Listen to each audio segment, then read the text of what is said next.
Hurmatli prezident, avvalambor ruxsat bersangiz, butun surxondaryolik fermerlar, dehqonlar, butun jamoatchilik nomidan sizga cheksiz minnatdorchilik bildiramiz. Hurmatli prezident, bugungi mana shu paxtada erishilgan natijalar hammasini o'zingiz qattiq tizim qilib berganingiz, mablag'larni ajratib berdingiz, mineral o'g'itni ham, yoqilg'ini ham arzon qilib berdingiz. Birgina shuning o'zidan Surxondaryo fermerlar foydasiga 45 milliard so'm daromad kirdi. Mana shu 15% arzon bo'lgan hisobda. Hurmatli prezident, mana ilm olib kirdingiz, paxtachilikka yangiliklarni olib keltirib berdingiz. Biz Surxondaryoda 82% ga deyarli mana shu 76 sxemada bu yil paxta yetishtirdik. Bu o'zini samarasini berdi, hurmatli prezident. 5 ta tumanimiz o'rtacha 50 sentnerdan ko'p hosil berdi. Viloyatimiz bugun paxtada 45 sentnerdan oshiq hosil berdik. 16 ming gektarga Xitoy urug'ini ekdik. Bu 70-80 sentnerdan qarib hosil berdi, hurmatli prezident. Bizlar hozir hisob-kitob qildik. Qarib hozirgacha xomchut 2 trilliondan oshyapti daromad. Hurmatli prezident, mana siz bugun paxtachilikda manfaatdorlikni tizim qilib bergansiz.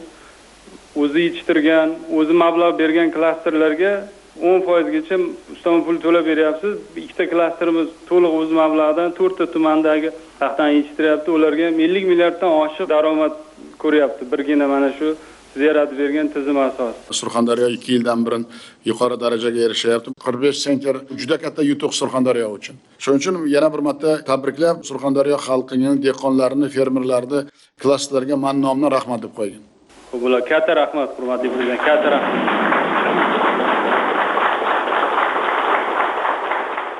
Hurmatli prezident, islohotlar shtabini tashkil qilganingizda biz uncha tushunmagan edik. Bugun siz topshirig'ingiz bilan administratsiya xodimlari, vazirlik idoralar haftasiga 2 kun viloyatimizda bo'lyapti. Har bir topshirig'ingizni yozib oldim. Juda katta tizim qilib bergansiz, hurmatli prezident. Surxondaryoda 4300 ta yettilik faoliyat ko'rsatyapti. Mana Denov misolida boyaga o'zingiz yuqorida mavzuda aytib o'tib ketdingiz. 98 ta mahalla bor ekan, hurmatli prezident. Denov shahar markazi 9 ta shaharcha. Denov shaharida o'zida 18 ta mahalla, qariyb 250 mingga yaqin aholi yashaydi. 98 ta mahallaga hokim ham, boshqa mas'ullar ham yetib borishida juda katta qiyinchiliklarga duch kelishi ko'rinib qoldi va o'rta bo'g'imga ehtiyoj borligi sezildi va mana shu islohotlar shtab orqali sizga takliflar kiritdik, hurmatli prezident.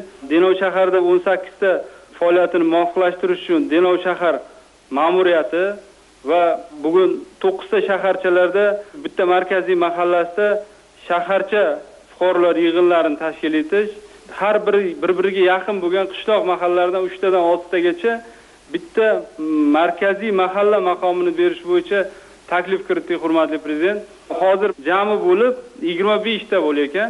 Umuman yetib borish qiyin bo'lgan mahallalar ham faoliyatini biz hozir qo'ygan talabni bemalol bajartirsak bo'ladi, hurmatli prezident. Agar yettilikda ishlatsak, hurmatli prezident, hokimlarning ancha qo'li yumshayadi. Juda ham katta zo'r tizim qilib bergansiz. Hozir juda ham katta qulaylik yaratib berdingiz. Mana islohot shtabi bilan birga buni so'zsiz ijrosini ta'minlaymiz, hurmatli prezident.